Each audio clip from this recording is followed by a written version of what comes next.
Hey guys, welcome to Blooming in a Cage, a podcast for humans. I'm your host, Robin Stiers. Not here in the North Pole, but it does look like that. I'm actually tricking you, and I'm still in the spare room studios. I did, however, this week remember to open the curtain door that we have here to make it warm in here, which I do have my warm cup of tea. Constant comment, you can still send me a PR package. You're still keeping me going because it has been chilly here in the Northeast. I was just talking to our guest who's in our green room tonight, who lives down in warm weather, Georgia. And I was telling him how yesterday it was like -3 when I got up. And today was warmer. Let me see. What is it currently? It is currently 34 with a mix of rain and snow outside. It was snowing today. It was delightful. But however, my husband's ABS brakes do work great on his truck as I went on an adventure to go Christmas shopping because it is that season. Can you believe that Christmas is just a couple weeks away? Have you done shopping yet? If you're going to order something from Amazon, go on and do it now. If you're going to order from the TikTok shop, you might want to look at the date. It's going to be too late. I wanted to tell you, and I'm going to try to pull up the information here because I meant to do it and I didn't. And so,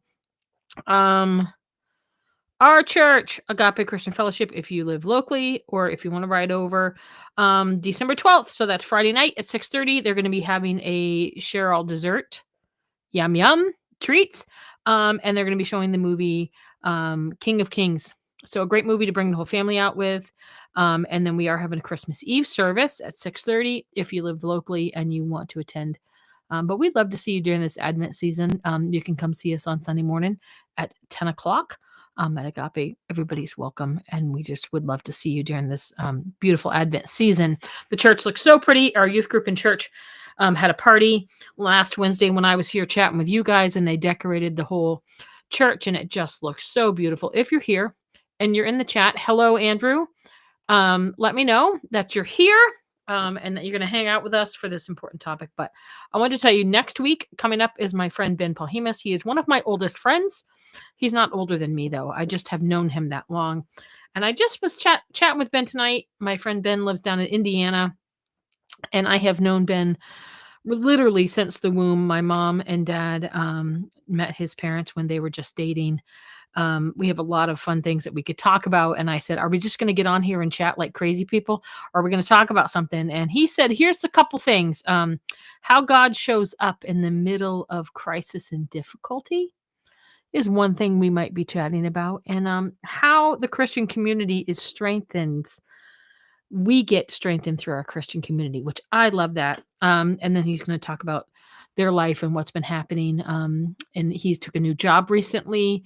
So come back and see us next week for Ben Polhemus. That's his lovely wife, Jill. Isn't she cute? I just love them so much. But more than that, I'm excited. Ben just took a position in Indiana at a church called, oh gosh, I can't remember the name of the church. Forgive me, Ben. But he took a position as a special needs pastor. So his focus is on families with individuals who have special needs and the people who have special needs themselves and making them a part.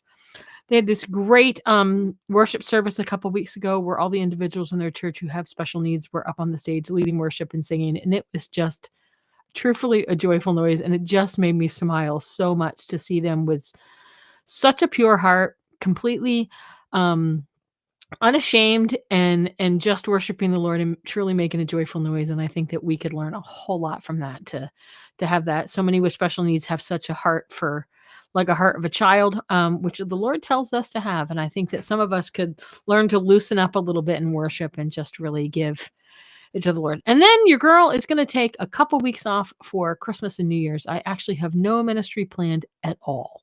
I have no food ministry for 2 weeks and no podcast for 2 weeks. And I can't wait. I hope you guys enjoy your Christmas season, but come back and see us next week for our chat with Ben. And then we're going to take a couple weeks off. As always, if you're looking to give a little bit, I know they're Giving Tuesday, but as always, you can pop up there to our Venmo up in the corner and send us some love if you want to support the pod and what we have planned coming up in the new year, which I am excited about. Pastor Michael Gant is here. Hello. You can go over and see his. I don't know. Who do you have on this week, Dad? I don't know if you have anybody on tomorrow night. I know Thursday nights is typically a night that you have a guest on, or sometimes it's just you. But I'm going to bring my guest in, Jeremy Stoner. Pastor, wait, are you Pastor Jeremy Stoner, is that your title? Dad, Yes. Yeah. Kelly's husband? Kelly's husband, father of 6, author of 4.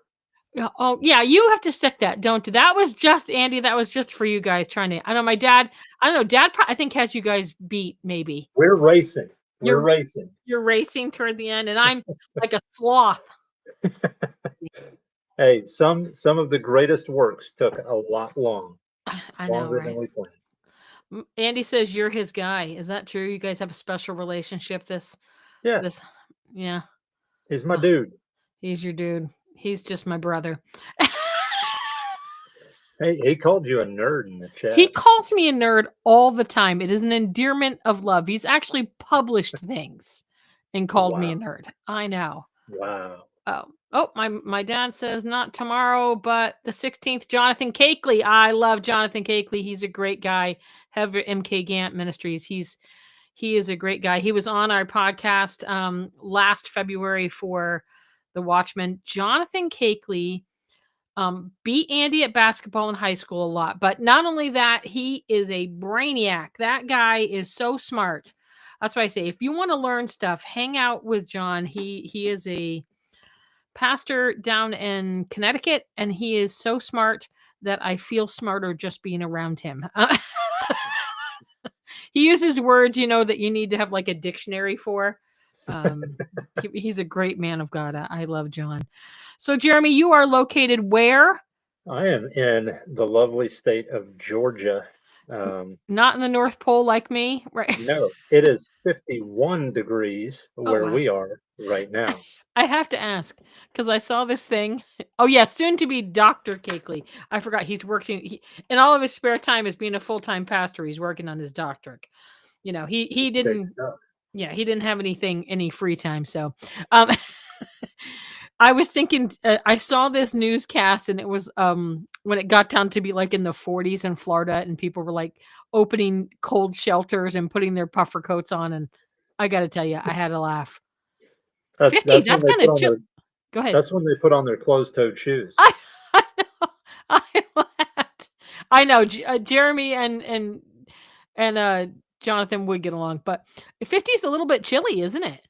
Yeah, Eh, it's all right. it's all right. I can still go outside. Mm. It's when it hits that 40 mark. Oh my I'm gosh, done. forget it. Stoke the fire, I'm still pour wearing a the t-shirt, coffee. and if it was 40 degrees, I gotta tell you, I would take the dog out with just a t-shirt on. Mm.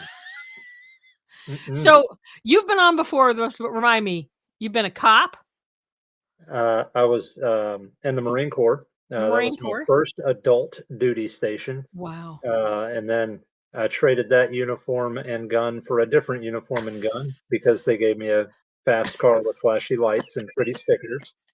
And then when my knees finally gave out and told me it was time to quit, I just started working on cars. I'd worked on cars when I was a kid. I learned how to do that from the wonderful uncles that I had. They taught me how to properly throw a wrench at the wall in frustration.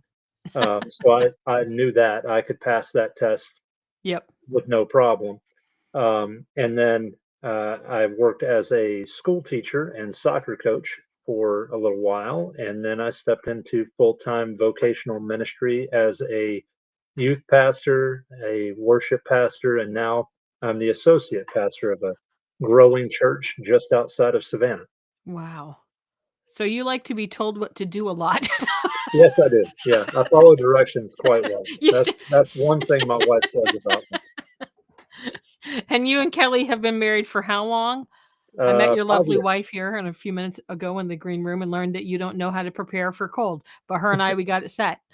Yeah, she is the cold weather prepper. I'm the warm weather prepper. Got it, got it. You can The kill a only thing, barbecue with the best of them, right? yeah, the only thing that I can do for cold weather is make sure we have plenty of firewood to keep the fire going. Other than that, don't ask me for I wanna much. ask you. Nice. So, I brought you on tonight because I enjoy hanging out with you. As we were joking, you have published how many books? 4, 4. 4. Yeah. Okay, so can you go down the titles? Are you that smart, or have you forgotten books you've written? Because some guys do that. They're like, "I forgot books I wrote." He says, "Let me look." I have been. All right. My dad says So, it's going to be -2 here tonight, Jeremy. So if you're looking to get cold, -2. no. And I will wear a coat tomorrow if it's Y'all need -2. to y'all need to pray for your weather. That's sinful. My first book, Prayers. Prayer, Okay. Talking with God. It is a personal journey from when I first came to Christ, discussing, prayer as simply what it is, a conversation between you, a born again child of God, and God who saved you, created you, made you with a purpose, on purpose. Breaking down the walls of how do I pray? What do I say? And, leaning a lot on Jesus's example prayer, Our Father who art in heaven. We know that one from Yeah. sporting events Yeah. more than Right. we know it from church, but That's true. leaning heavily on that and breaking it down almost exegetically of, what is Jesus calling us to do in this example prayer? And then I got very, very brave and I wrote a personal story We of were just discussing that. That's what right. Andy needs to get into. Don't even talk about Oh, it, how right. fast you write until you write something Yes. that hurts your feelings. Right? Andrew's a phenomenal, He is. phenomenal storyteller. Like Yes. I could just sit and listen, whether I agree with what he's saying or not. I'm hanging on every You're word. I hanging love on. it. Yeah, yeah, yeah. We Not have that I that trait. disagree. Don't at me in the chat, Andrew. Um, but this one, forgiveness, the Christ-like F word. Um, I love it that is title. it is my story of walking through forgiveness. Forgiveness is likely the most difficult part of the Christian life is Mhm. forgiving other people of what they've done, said, not done, etc. Yeah. Everything from abandonment to abuse, Yeah. and how to simply just walk it out. Yep. And I use a very simple four-letter acronym that starts with F. No, well, yes, it's actually free. Um, and walk through that four steps of how to walk out forgiveness, how to A just very apply important it. subject that some Very people think they can just forget and not much. forgive. No, no. Yeah. I have also studied psychology, and the human brain is not capable of that without a disease. Yeah. You can't just forget Yeah. what has happened in your life or what people have or have not done, and it is necessary. Jesus says, "Forgive those Yeah. and your father will be faithful to forgive you." It's Yeah. almost like an if then. Yeah. If you forgive, then you are forgiven. If you don't, hmm, Hmm. Yeah. I'll leave that to the Bible scholars to Yeah. debate. But Yes. the way that I read what Jesus says, it's an if then. If I Yeah. forgive, I'm faithful to forgive, then God will forgive as well. Sure. Then I move on.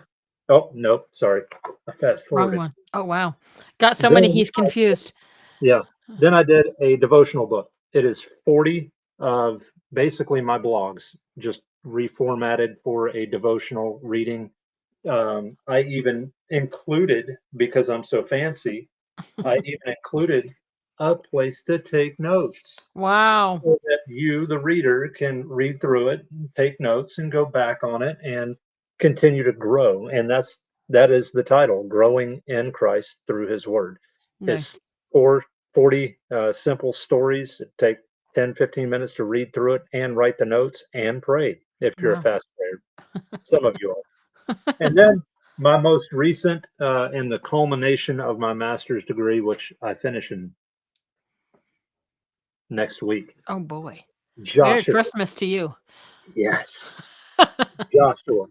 Love Uh, that we did story. a we did a small group on Joshua. Kelly and I. We led a small group with the church as the lead pastor walked through a sermon series through the book of Joshua, and it was kind of my first gig uh, Mhm. as the associate pastor. So I wanted to make sure it went well. Yeah. So I went a little extra deep in some areas. By some areas, I mean from the first page to the last, and made sure that I got as much information as I could. But this story, basically, Joshua, the whole book is pointing to the coming Messiah, seeing what is coming in God's story through what is happening with Joshua and the Israelites. And like the previous book, I included a place for you to take notes so you can write down all the fun, cool things that that you, you discover. yeah. And So you it's, mentioned a blog. You have a blog, and that's kind of what we're going to talk about tonight. yeah, Is the this one that you've published? Oh, what big teeth you have! yeah, This is I love the opening, and if they want to read, they can go to Stoner's Simply Thoughts, simple thought. which I will put this piece up when we get done onto the Facebook page. People can go and check it out for themselves, and then write some notes down and give your own thoughts. That's one thing, Jeremy. When I started this podcast, is I remember as a kid growing up in a Christian house that my mom or my dad, my dad would have men over. They'd be drinking coffee in the living room, or my mom and would have the ladies over. Excuse me, drinking tea or coffee and high D, and then they would talk about the Word of God, Hmm. talk about God, talk about that kind of conversation, just like you and I are having, and we're going to have here, and the people in the chat hopefully will join in with us. And I think that's something that is really important for Christian growth Yes. is to talk about the Word of God and to debate it. And I know there's some people that get uncomfortable with that, but that's what we're supposed to do as Christians. That's what the early church modeled, was they talked Absolutely. about the things that Christ said to them and the things that God said to them, and they in an open dialogue. So Hmm. tell me about what big teeth you have. I love the story that you open up with here is about Little Red Riding Hood, one of my favorite fables as it was. I thoroughly enjoyed kindergarten and first grade when we would have nap time with our milk and we would get story time with whatever teacher it was. My favorite story was Little Red Riding Hood. Not that I'm a big fan of red or anything, just I liked the story because all the other little kids would be on the edge of their seats, and when the wolf would eat Little Red, everybody would and scream like they're surprised. Yeah. How are you surprised? She saw the sign. She knew what was coming if she were paying attention. And that that story came back to my mind when another friend sent me a what was becoming a viral clip on Facebook, and it sent me the video and Messenger and said, "What do you think about this?" And it was a video of a a man leading a congregation in an act of giving, and everything in that video contradicted what Christ said should happen with giving. When he said, "Be careful not to do your righteous acts in front of others." Right.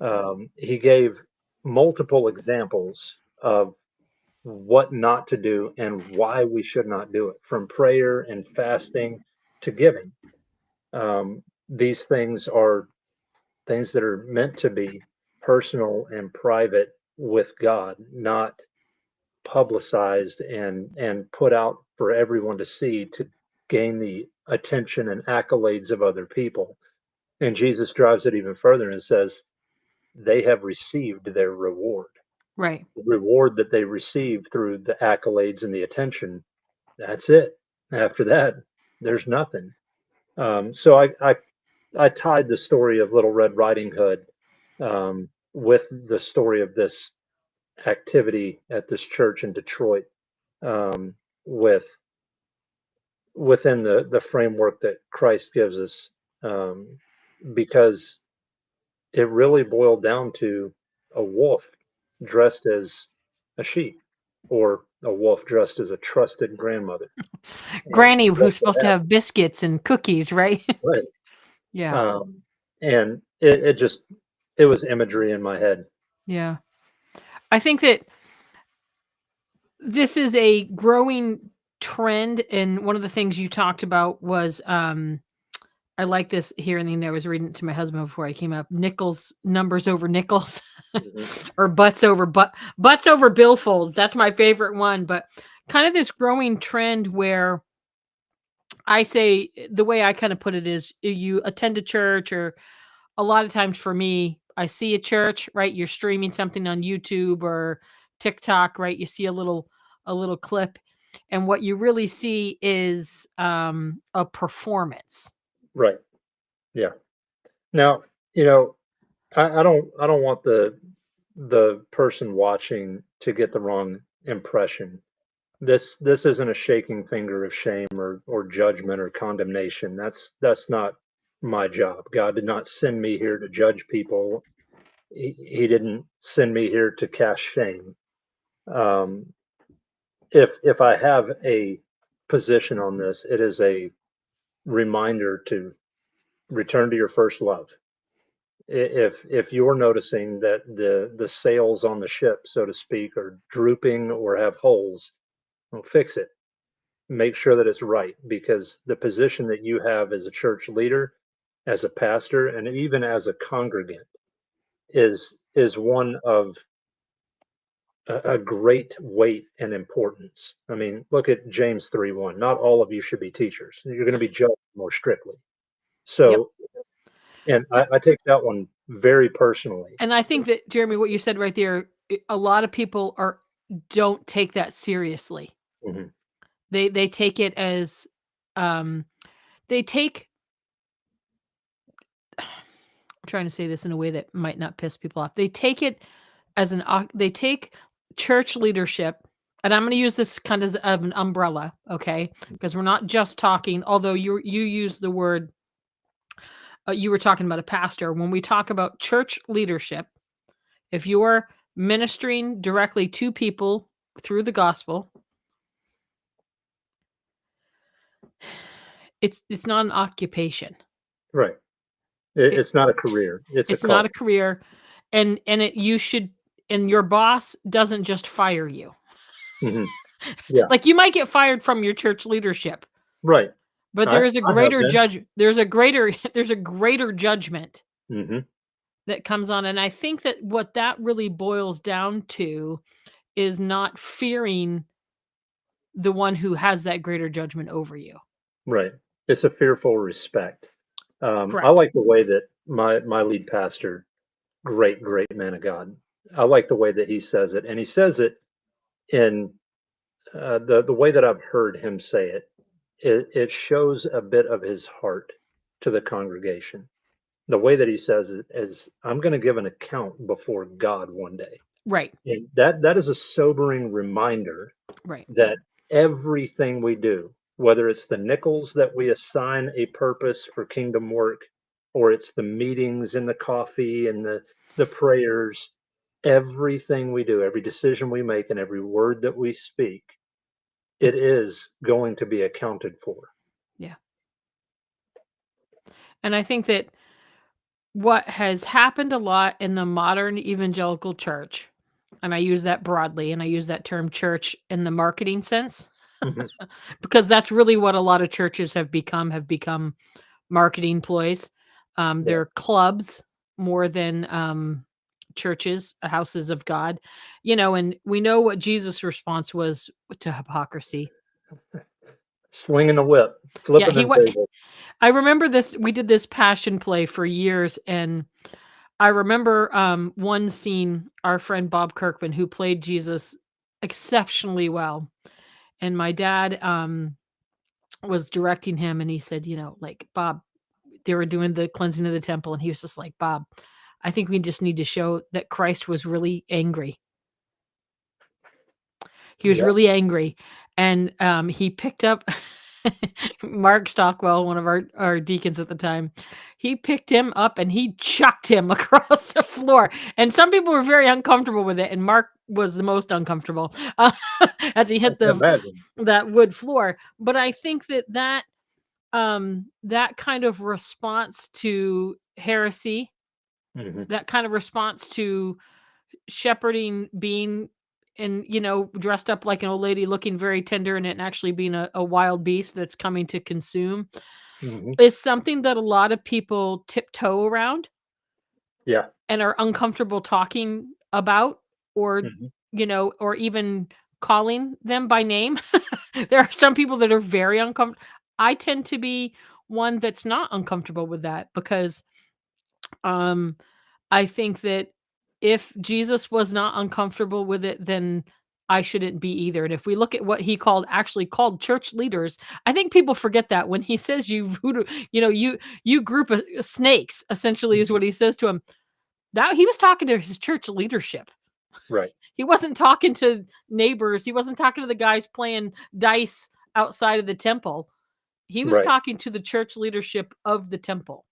But on that same note, or on that same thread, though the toughest position that Jesus took was with the religious leaders of the day, he did keep the door open to restoration with folks like Nicodemus, for example, Right. a religious leader, a Pharisee of Pharisees, but he kept the door open for Nicodemus to accept the truth of who Jesus was and what Jesus was there to do.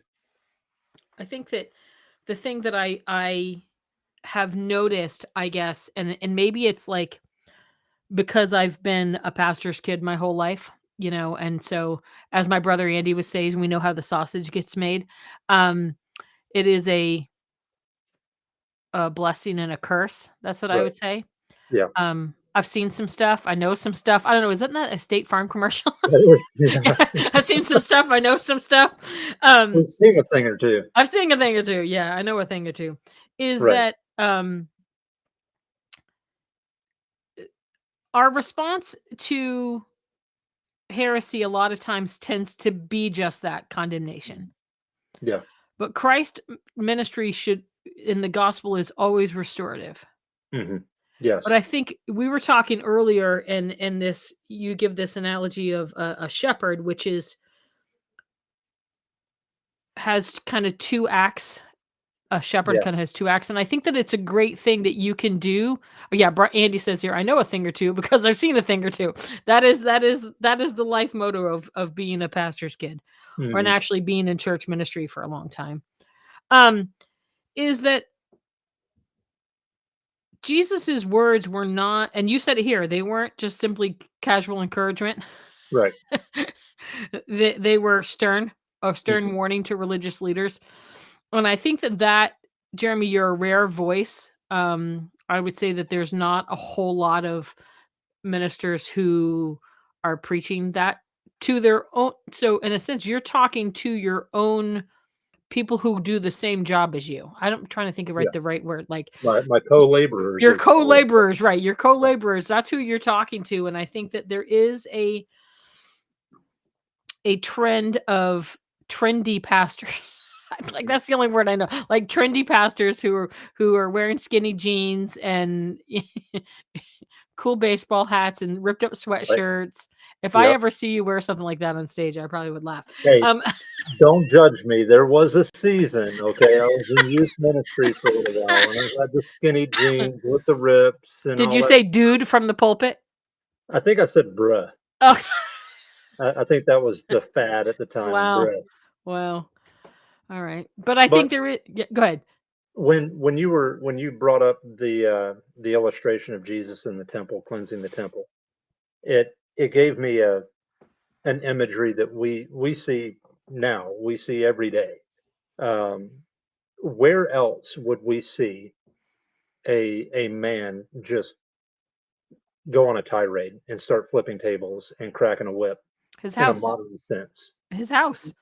Right. You would see that over his house. Yeah. You would see that over his wife. Yep. I love my wife. Kelly is the the sugar in my tea. She is everything. She's my wife and she is my first ministry. Even my own children come after Yep. her. So if somebody said something rude to her or mistreated her, they would get an older version of me. I'm not as lean and fast as I once was, but You turn I've into Will replaced it. Smith. Will Smith to Chris Rock. Keep my wife's name Out your mouth. out your mouth. Um, Yeah. so with that imagery, I'm reminded of the titles that were given in the biblical narrative of bride and bridegroom. Yeah. The church as a whole, the Big C church, if you want to use that Yeah. terminology, all churches are the bride of Christ, and Christ is the bridegroom. And there in that mix, I think it was John Piper, I believe, that said each church is a group of restored, redeemed sinners, and of those restored, redeemed sinners, one is chosen to lead as the Right. pastor or shepherd, or is assigned. I can't remember the quote right offhand. Um, but that shepherd, that pastor, has a duty to protect and guard, guide, and minister to that part of the body of Christ. So even I believe I pointed it out in the blog you're referencing. There's a there's a tangible reality to that as a pastor myself, um, that I have an obligation, and one day I'm going to stand before that bridegroom and give an account, as my pastor says, for everything that I've done to serve her, protect her, guard her, guide her, teach her, whether it's in the easy seasons of everything is great or it's in the hard seasons where how are we going to keep the lights on? Yeah. I have to give an account for everything that I do. And I think a lot of shepherds miss the point behind that. It's not like you said, it's not a fear of, oh my goodness, I shouldn't be doing this. I should read, James 3:1 and just run from the duty. Yeah. God would not call you if he could not equip you, train you, and lead you through the rough And I spot. think the word that comes to mind is mature you, because I Yeah. think that that's what ministry does is it matures you. Hmm. And you use the word, you were talking about one of the books, growing. But one thing that so Wayne and I have been married almost 30 years, and Oh goodness. 29 years next year we'll be married. But been in ministry together because we started ministry together when we were engaged. Actually, we're overachievers. Um, but one thing that I because we use this analogy of the bridegroom, right? Marriage. Hmm. And the family, right, is the first ministry. It's the first ministry. It's the first job that God gave to Adam, right? Hmm. Yep. Um, and to have dominion, which is control. That's really what dominion is, right? To control it and to lead it and to cultivate it. And to cultivate means to remove the things from the ground that are keeping growth from happening. That's really what Right. that means. But one thing that it's not a joke, but I do say it in a joking way to my husband. He'll say, "Well, I think we should do this, or I think we should buy this." And I'm like, "Well, you're the one who has to give an account when we go to heaven for your family." Like, I say it in a way that it's just me saying, "Whatever, babe, you have it. You have the authority in this area. Whatever you want to do." We bought a new truck a couple years ago, and we walked in and we kind of talked about all the things that we needed. And I went, "Whatever one you find, babe, you got this. Because if we go in the poorhouse, I don't have to talk to Jesus. You do." But really, what I'm saying is that's your authority. Hmm. Yeah. You're caring for me and our children. And that's Yep. a weight that he bears as my husband. Hmm. And in the same sense, that's a weight that a shepherd bears as the Yep. bridegroom bears. And that's what pastors are supposed to be, as a picture um, of the bridegroom for his bride. Right. And prepare the bride for him. Right. Prepare the bride and to care for her. Hmm. And I do think, in a sense, that it has been a lack of. There's no side chicks. Right. Yeah. Like, that's like a really bad analogy, but like there is a lot of pastors who treat the body of Christ kind of as a side chick. Hmm. Yeah, they treat it as some rather, I shouldn't say they, but Yep. some treat their role in ministry as a career instead of Correct. seeing it for what it is, as a calling. Right. Instead of marketing ministry, um, it is a management of your calling. It's a And mantle. I mean, it yeah, really is a mantle. And I think that when I think of a mantle, I don't think of the place you're all going to hang your stockings for Santa to put a candy cane in them. It's really a weight. hmm, yeah, And there are some that are not fit to carry that weight. that's right. And Yep, that's a harsh it's a harsh reality, reality. but the burnout rate for pastors is very high. Hmm. The burnout rate for people in full-time ministry. I gotta be honest with you, okay? So we do, we have our food pantry. I'm so excited to have 2 weeks off. I could do cartwheels down the road because ministry is heavy. It is very, And I very. think that's what a lot of people who I think go into ministry, and not even just talking about in the sense of a shepherd, but go into Mhm. some sort of full-time ministry. And even if it's you're a small group leader every week, that you're still working your 9 to 5, whatever that is, they sometimes don't understand the weight of what's coming, which I think is sometimes where compromise comes in, Right. because You know, to do it right is heavy. to be as candid and transparent as I can, when I first felt called to ministry, um, I was super excited. I was like, "Oh yes, this looks like fun. I can do this." And then I started really studying and started paying attention to the pastors of that church and started to see the depth that they went to, not just in sermon prep. Sermon prep takes a lot of work. A Yeah. lot of preparation goes into it to consider everyone you're talking to, every different place that they are in their own personal walk and journey, their lifestyle, their economic challenges, their socioeconomic place in the world, even their ethnicity. But then there's this line that Paul drops. He says to Timothy, "Preach the word, period, and do all the work of your ministry." He separates the two. And I found that so interesting as I was studying. I think it was Pauline literature in seminary, studying that one line.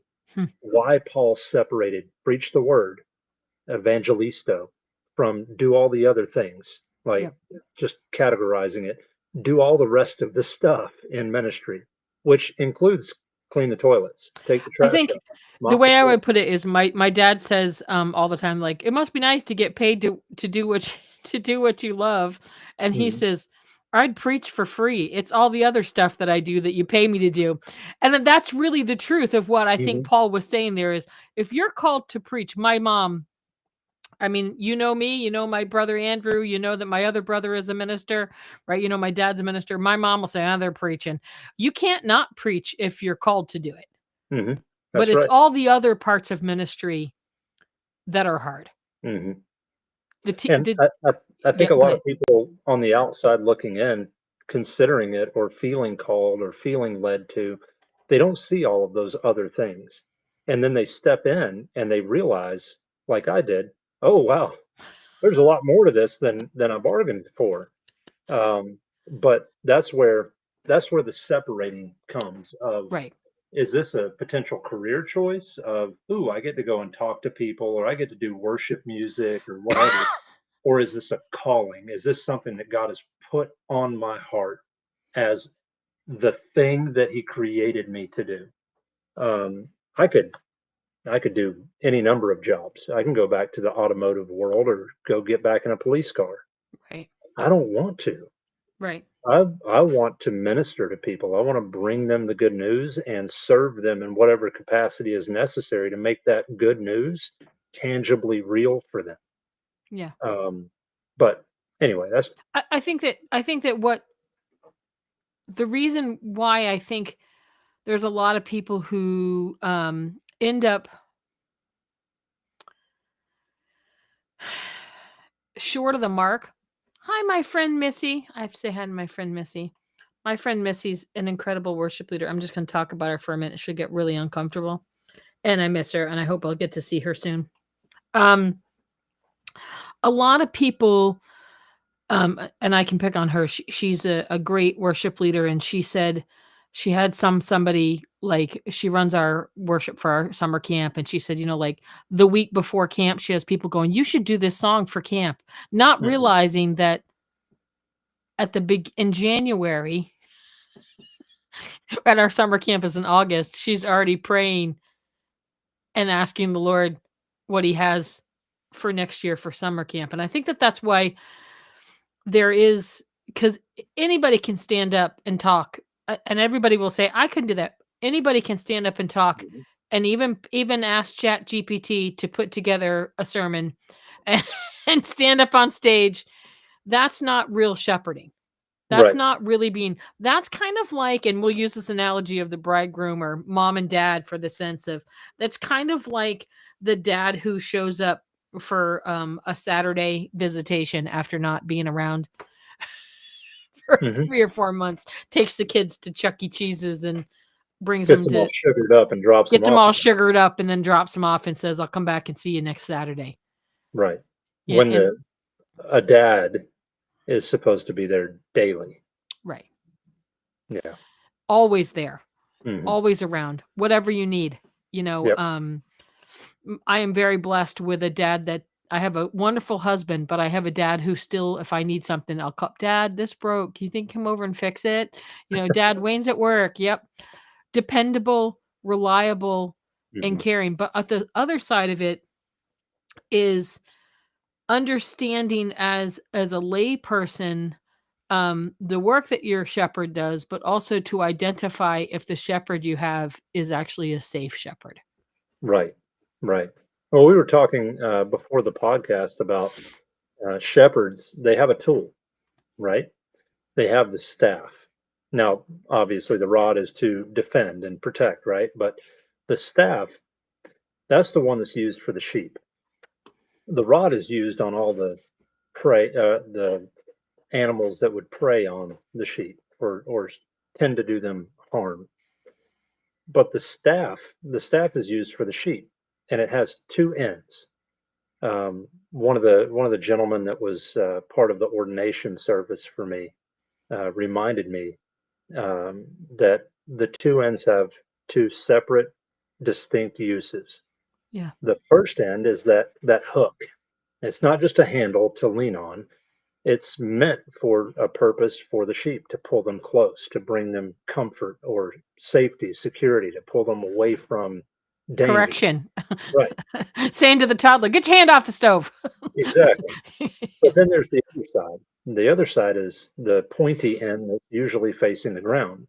And uh, I won't call anyone out, but there are times when a shepherd needs to poke Mhm, and push mhm. and urge with a little bit of oomph to get moving. Like you've Yep. been told which way to go. I'm telling you, go this way, and you're just still standing there in the mud. And I Poke. think that could be a good sign of a good shepherd Yes. is your shepherd protecting you, but also helping you grow and mature? Hmm.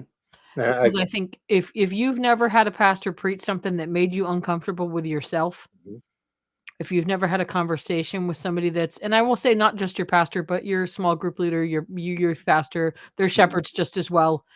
If you've never had that kind of conversation, and I'm thinking, Jeremy, the analogy I have is I don't know if Kelly's ever said this or anybody that's in anybody ever have that conversation where the mom says, "You just wait till your father gets home."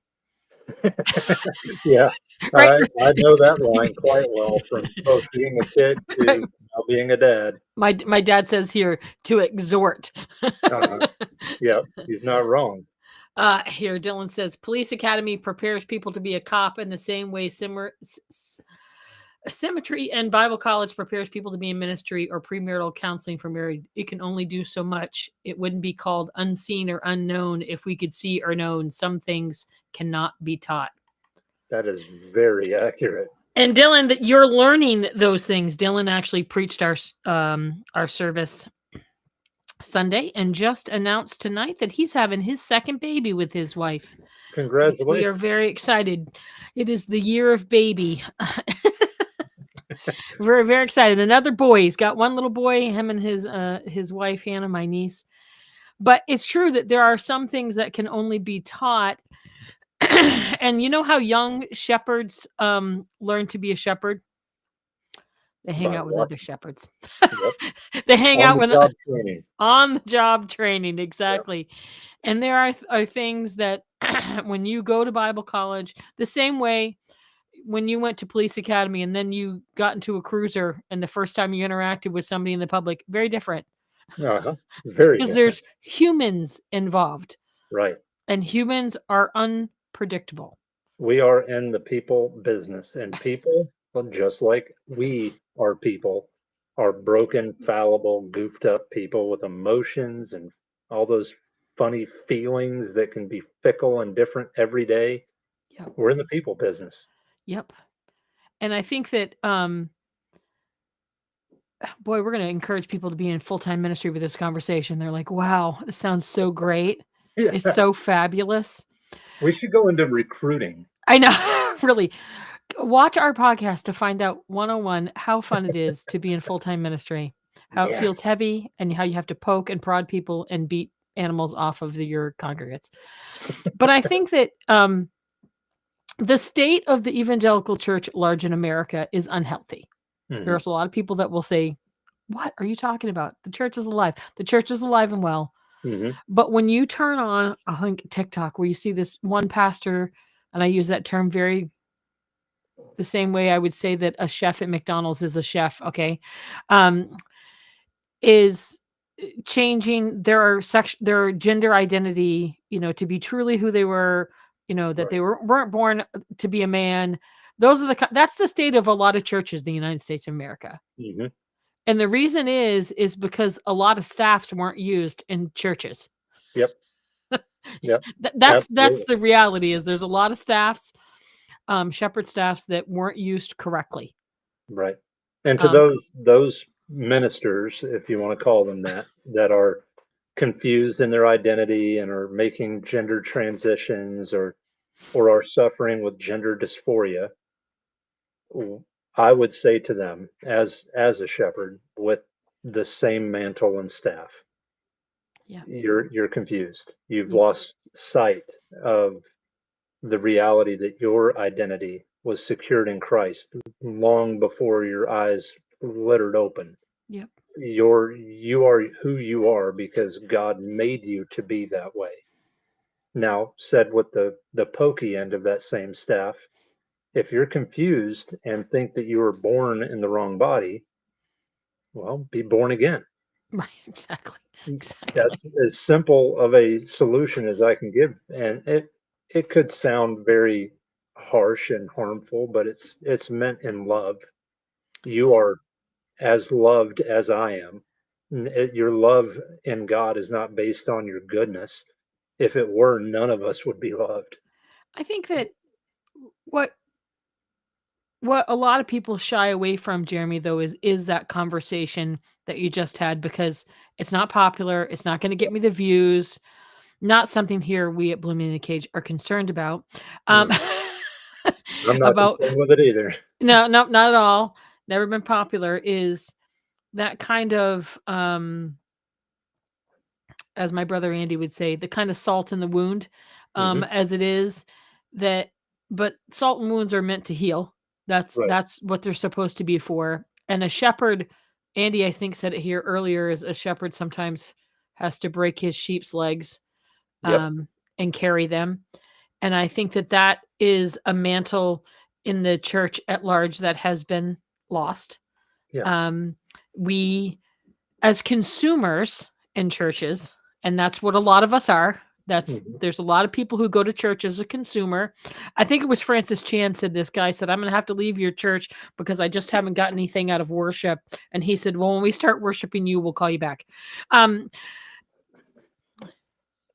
It it's ain't about true. you, homie. It's true, right? Because Yeah. we're consumers. We go to a church to consume something, right? Mhm. I'm going to go get the bread of life, but it's only I only like here. I had a very New England lunch today. I had a fluffernutter. That's what me and my son had. For those that don't live, do you know what a fluffernutter is, Jeremy? I'm sorry. That is a White that is a bread, name. peanut butter, and fluff. Marshmallow fluff will change your life. So Dylan says here, I almost want to disagree with you, Jeremy. What you said, you have to consider certain things. I have to scroll up now because something else. Uh-huh. Certain things with leading your flock issue economic, social, financial. But I thought to myself, leading in Plymouth, Mass would be much different than leading in Brattleboro. I love both experiences, and God's truth doesn't change, but the way I approach his people certainly does. Absolutely. Dylan, what I was saying was not necessarily a blanket statement applicable in every culture. I think I alluded to it earlier when I was talking about sermon prep. Yeah. Sermon preparation here in the beachy area of Georgia is going to be different than Right. where I grew up in the mountains because it's different people and different Different people, cultures, different language. different everything, down to a peanut butter and marshmallow sandwich. Listen, if Andy's going to give you one, your life is going to get changed. I look Okay. forward to Okay, but tasting what? that And if delicacy. you really want to get it, have him grill it. Okay, a grilled fluffernutter will really change your life. But what I was saying was, that it's just, I'm telling you, man. Now I've lost my. I'm thinking about I'm sorry, my fluffernutters. That's 12-year-old okay. brain just kicked on. Fluffernutters are good. It's just that what we're used to consuming Mhm.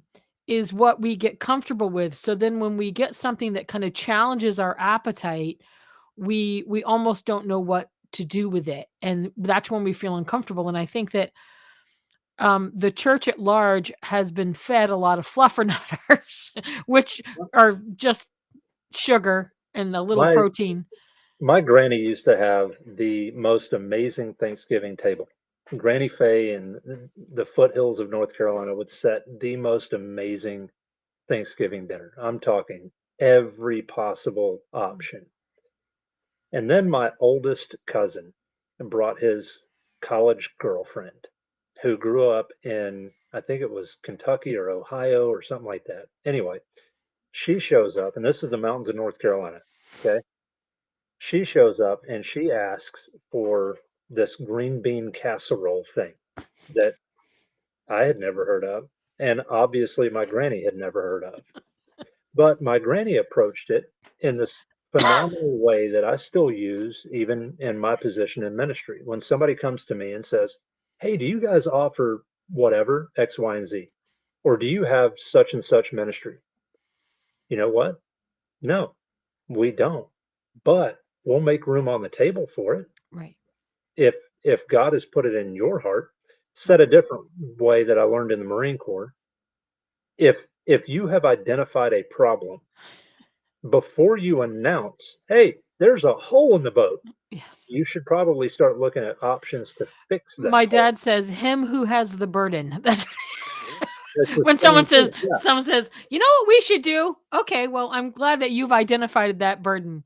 Um, Now, what are you going to do to fix it? yeah. Now, what are you going to do to fix it? I Right. think two things, which we're going to wrap up, which is a great conversation. I think important is, and we've encouraged so many people, Jeremy, to go into full time ministry. I can see it's going to Yes, we happen. It's so. Hey, and Dylan says he'll disagree with us if we diss his green beans. That's Dylan's only okay, here Dylan. because listen, Dylan is here tonight because his youth group got canceled because here in the Northeast we can't let teenagers drive when there's snow. Their moms get nervous about it. Why not? That's the best place to do And donuts. also, it is, but also, the roads are crappy and the plows are out, Yeah. and we have street parking. So, Mhm. but to kind of bring down, a shepherd should look like a good husband. Yeah. A, Yes. a good a good husband. When you go to church, your relationship with your shepherd. Now, I'm not saying fall in love and run away with your. Mhm. That's not what I'm saying. Don't take Right. that. But it should be, and it's almost, I say, the head of the household, the good dad, the Yeah. guy who protects, the guy who has my son-in-law Ben, my sweet little granddaughter Chloe. She's adorable. I'll send you all the pictures later. You've probably seen them all because I post them everywhere. But Mhm. someday her dad will meet a guy at the door who wants to take her out, and he'll have a questionnaire and lots of questions because he loves her and he wants to protect her. Yes. And Absolutely. and he wants to protect her not only from some sleazy guy, Mhm. but from herself. Right. And sometimes, taking it a step further from today, sometimes you need to protect your children in the house from their sibling or That's from themselves. yeah. Hey, you're about to do something really stupid, and you should probably not do that because, like, Pause for a minute, pause, right? This is don't the do. mommy of my cute granddaughter, you can see her there. Yeah. Dylan says your church staff will only do as good as their marriage is doing at any given time. There's some depth there. Dylan's in the deep water. He only swims in the deep water. That's good. That's good. You got to have some people in the shallow and some people in the deep. Me and Dylan take up the deep end a lot. What a shepherd looks like, though, is a good father, a good husband who is both protecting and correcting. Right. And I think that's why Paul leans on in the qualifications in 1 Timothy 3 and Titus 1 of, having those capabilities at home transfer. And I also love that Paul's the guy who said, I'm not getting married. Paul went, check me out of this. Check me out of this. I don't want that responsibility. I'm just saying that's my favorite part. And Paul's like, here, husbands, this is what you do. Also, I'm not going to do that because that doesn't sound like any fun.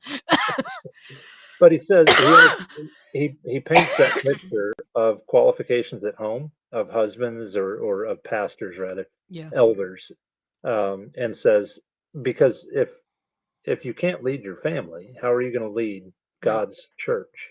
Yep. And that is a heavy hitting line when you really start to pull it apart. There have been a number of times, even in my own house with my own kids and my own wife, where I'm like, I am messing this up. I don't need to be stepping into ministry. I don't need to be doing this. And I got my own mess to clean up. It's learning. It's learning how to be a better dad and a better husband, and walking that out transparently as a leader in the church of, hey, I'm learning this and I'm going to show you the way because I'm learning it firsthand. And I was talking Dylan, if you're here, I was talking to my son Riley, who led in our children's church this week, so he wasn't upstairs and he was listening to the sermon later, and he said, I've heard some of this stuff that Dylan preached Sunday because he's my youth pastor, and I said, he goes, but then I can tell he's been studying it more. And I said, that's because most good shepherds have learned the lesson long before they give it to anybody else. Because they've lead somewhere you've never been. I've already chewed it up and been highly offended and threw it back at the Lord several times before it came back into lap. One of my first mentors, one of the more formational mentors I've had, once told me that the greatest sermon that you will ever preach is the one that wrecked you the hardest before you ever stepped on the stage. Yep. And that is so true. Dylan said, if you're winning in ministry, but you're still losing at home, you're still losing. Yep, your home is your first church. A shepherd's supposed to protect sheep from others and from themselves. Yep. And I think that's, if you're in a church, and I'll say this, like if you're in a church, I talked to somebody this week, we were talking about it a little bit in the green room, with somebody who doesn't feel like they're being ministered to by the shepherd that's currently leading them. And I said to them, do two things. First, go talk to them. Because the reality is ministers are people. Yep. They're humans, and maybe that pastor's going through something. That's a reality that a lot of people don't like to talk about, but that's the mantle of ministry that is heavy. Yep. And that pastors need time to heal and to rest. You just were talking about somebody that had to take some time for themselves, right? Sometimes you got to do that. It's a very important part of any healthy marriage, right? Any healthy marriage needs to be tended to. And sometimes as a pastor, you need to tend to yourself first. But the other side of it is sometimes you need to find somebody else to keep you safe. That's a real reality, is that if you examine, if we're talking tonight and you thought, wow, that doesn't sound like where I go. Start looking for somewhere that's healthy, because I think the flip side of this is, you were talking about, giving an account for how it is. That bride will also have a day that comes that she'll say, does she have the oil? Is she ready for her bridegroom? Right. Did she do what she... Yeah, go ahead. How can I stand before the bridegroom, Christ, and say, I'm sorry, I didn't get her ready in time. I didn't do what you gave me to do. Or mistreat her in any way. Yep. Like I can only imagine the wrath that would come down for mistreating his bride or talking poorly about her through the lens of me as a husband or as a father. I have 2 daughters, 4 sons. If if someone spoke poorly of my daughter or my wife or mistreated them, there's a whole different person inside of me that comes alive for that, as any father or husband is. So I can only imagine how seriously Christ, the bridegroom, takes the treatment and leadership of his bride. Yep. When you can say, wow. Good to be blessed by your guest tonight here, Pastor Michael. Dylan says here, the best ministry moments I've had thus far were largely times I admitted my faults, Hmm. apologized, moved forward where I had misled. There's a weight behind, I'm sorry, I was not the leader you needed. Yeah, And that's why I say first go to your pastor if you feel like you've been misled and have a conversation, because as Jeremy wrote a whole book about it, there is forgiveness. And that's right. shocker, I happen to know this because I have a lot of pastors in my family. They're human. Yes, we are, and we goof it up. We do. and they are in fact also sinners and probably say bad words when they hit their thumb with a hammer. I'm just saying. I actually just this week, I will fully admit it, I was in the kitchen with my mom at church and she said, "What are you doing?" I said, "I'm trying not to say naughty words in church." I had. I'll be transparent. I'm a dude. I Yeah. got ticked off in traffic, and my kids were fussing in the back seat, and I punched the airbag. Hey, whatever you got to do, man. Not my What? finest hour. Andy says, "Speak for yourself." Hey, listen, it's just a reality. But I think this is a good conversation to have, is to realize the mantle of ministry is just that. It's a mantle. It's Yep. heavy. And my son is engaged. My oldest son, Noah, is engaged to his betrothed, Hannah. We could not be excited. Although I'm thinking about a name change. We have a lot of Hannahs in our family already. We give her a hard time to see if we can, when she gets married, maybe. Just kidding. But as we've been talking about this, preparing for the wedding, I said, look, the wedding's not the important part. Hmm. It's the marriage. Right. It's that relationship that you have with this person forever Hmm. and how you shepherd them. And I think the thing that I would love to lead, which we're over time, but who cares? It's my bill. The thing I'd like to live is, if you're looking and feeling the call of God on your life to go into ministry of some kind, rather, I consider myself in full-time ministry. I lead 2 ministries. I don't work a job. My husband's my sugar daddy, he'll tell you. Which is why he would tell you to go up to the Venmo up top. But is that it is the most rewarding when you do it right. Yeah. Andy said run. Right.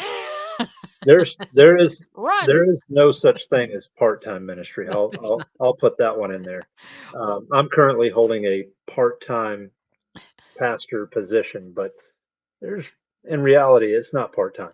No, You're on the clock we have the phrase all in day. our family that, and I'm sure you've heard Andy say, ministry is not something we do, it's something we are. Correct. Just Correct. like in a marriage, you're never a part-time husband, right? Mhm.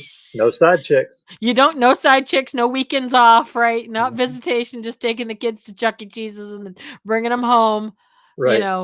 That's not it. Mhm. Ministry is not what we do. It's who we are. Yep. It's the mantle that God has called you to do, and it is the most rewarding, but it is hard work and it is important. Caring for our Lord's bride, You the gotta one be he picky. loves. You have to be picky when looking at shepherds. You have to, Yeah. because the shepherd that leads you, they have to be leading you in the right fashion, the right place, the right goal. Now I've got a great one myself, and I try to be as good as I can. It's all we can do is keep our head forward.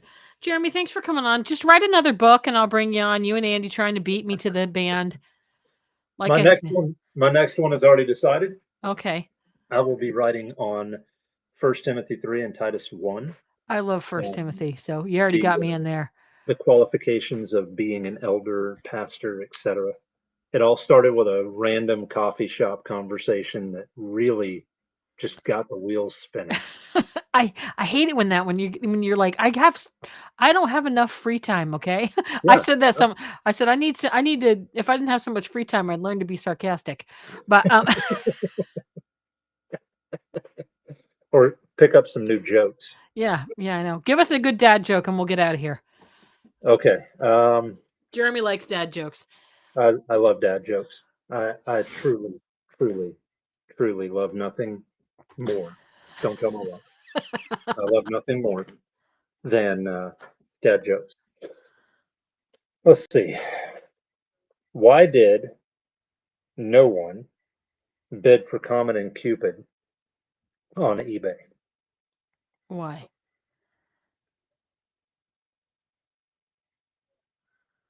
Are you sure you don't know? No. Nobody bid for Comet and Cupid on eBay I don't know. because they were too dear. You need help. God, dad jokes, and Kelly in that order, my brother says. Got it. Check that box. Jeremy, I hope you have a great evening. You as well. I Have a look forward great to Christmas and say hi um, to the whole crew for me. I'm gonna go and out in the snow. Just kidding. My dog does love the snow. He doesn't like it when it's below No. 2. I have to go to the hospital at 8 a.m. because I like my life and I want to get up really early out in the cold. Mm-mm. Hey, Mm-mm. listen, just go sit on the porch and have some sweet tea and a t-shirt. It's only 50 out. Yep. Remember, I'll, guys, I'll put a God sweater. loves you.